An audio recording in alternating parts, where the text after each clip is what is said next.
Hi there, friends.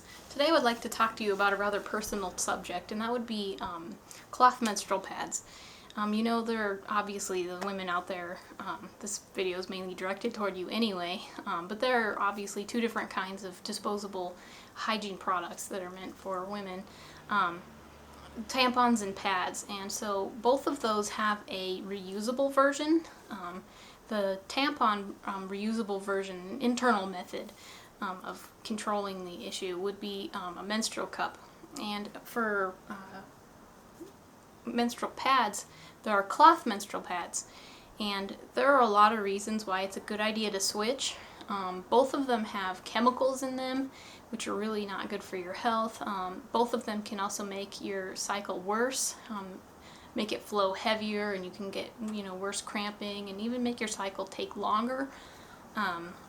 And also comfort. I mean, I've heard that the reusable versions of both of those are much more comfortable, and since I'm more of a pad person, I would have to say that these are way better than the disposable version. So whatever motivates you to try something different, I would highly recommend it. And if you're kind of nervous about it, you're not sure if this is something that you're really wanting to do or whatnot, at the time I'm recording this video, Party in My Pants is running an offer where and I'm not being sponsored by them in any way, but basically you can get a free pad through them.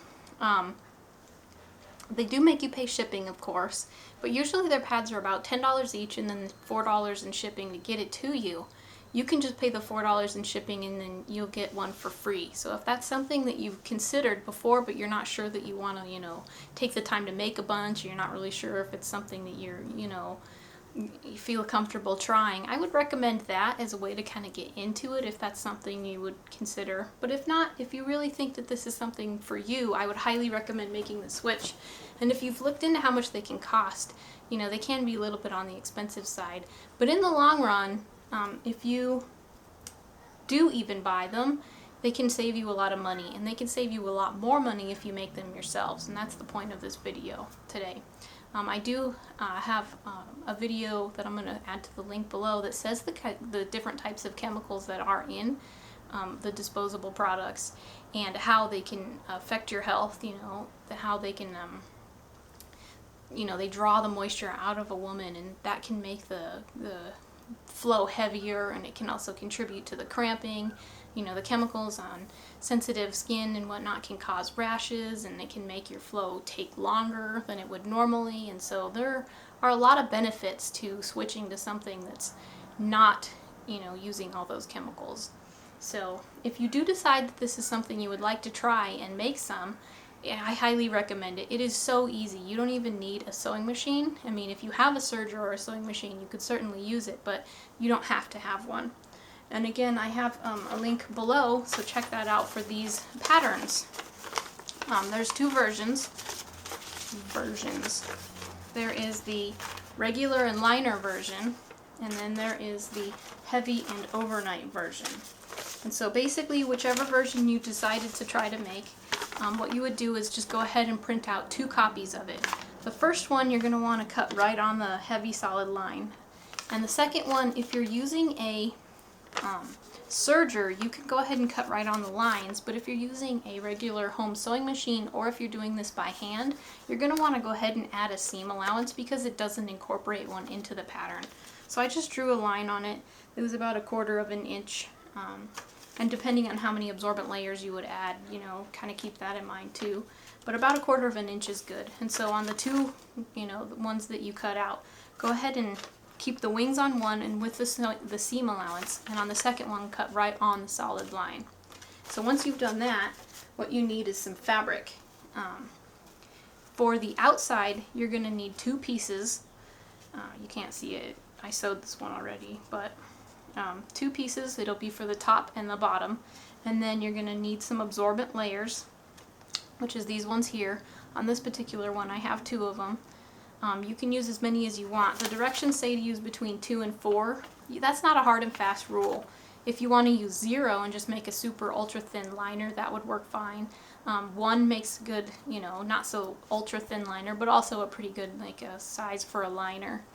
2 is good for maybe like a regular, 3 would be maybe like a heavy, 4 would be like a super heavy, and you could even go higher than that with like 5 or even 6 if you wanted to do like you know, like a postpartum style, or if you just really have a heavy flow or that type of thing. So, you know, you can go as high or whatever as you want.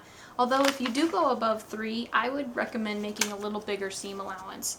Maybe like bring that even up to a 1/2 of an inch rather than a 1/4 of an inch, because you'll need the extra space. So after you have your absorbent layers cut out, which you can use anything on any of these materials almost. I mean, you know, you have a lot of wiggle room. If you want to just use some material you have around, by all means. This first layer, most people use either flannel or something like minky or something like that.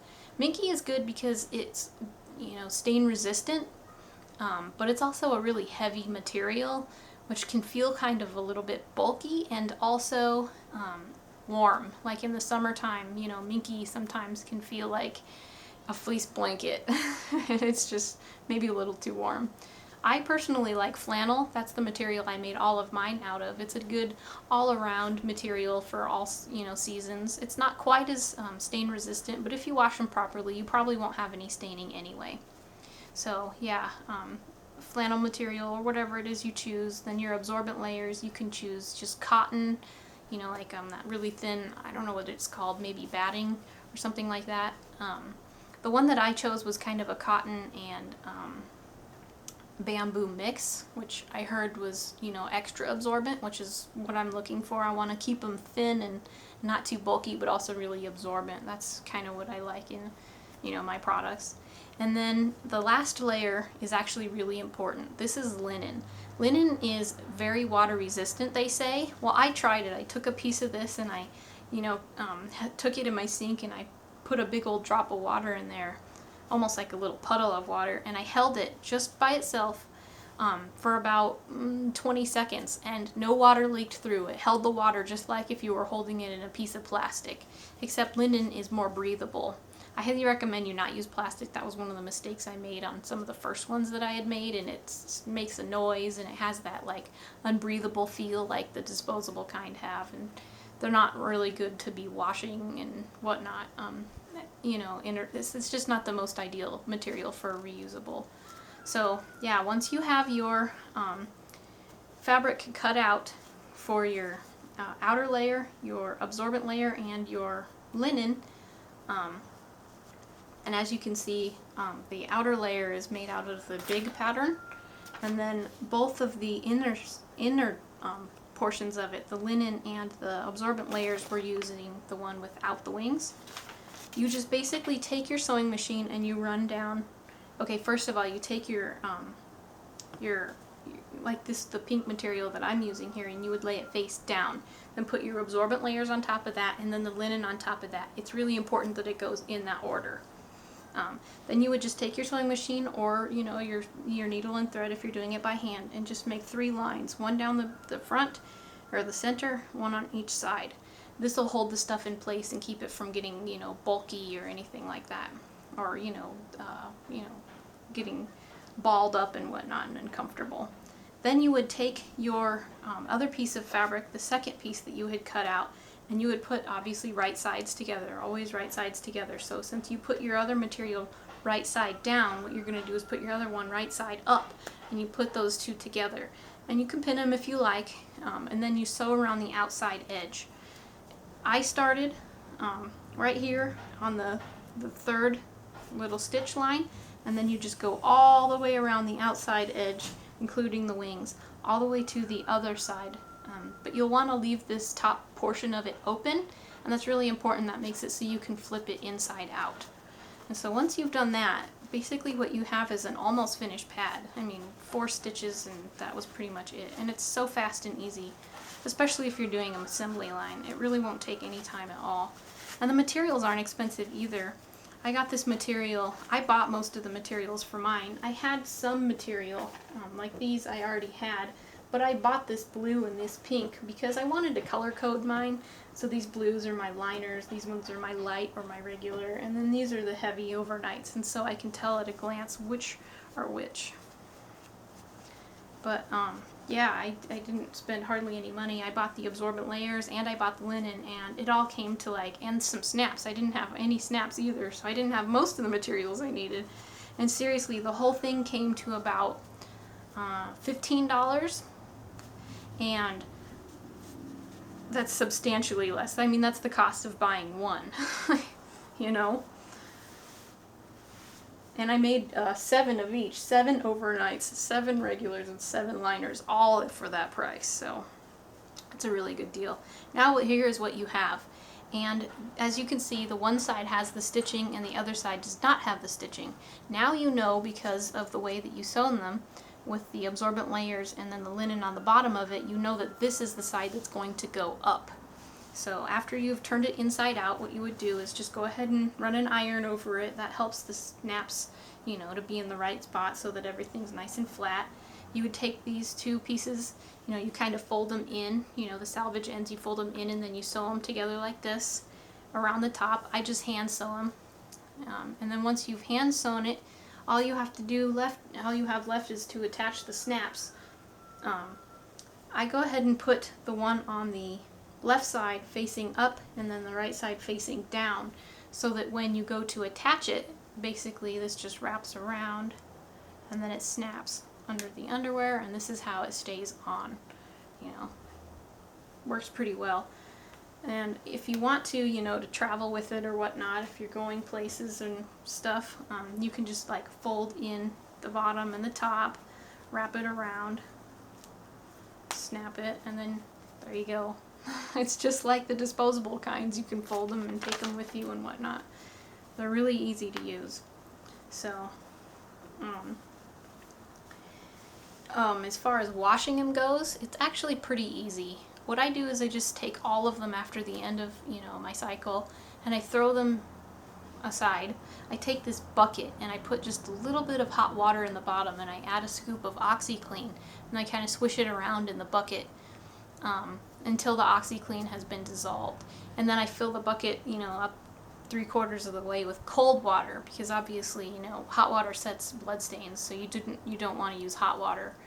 You know, the beginning you only use the hot water to make sure the OxyClean is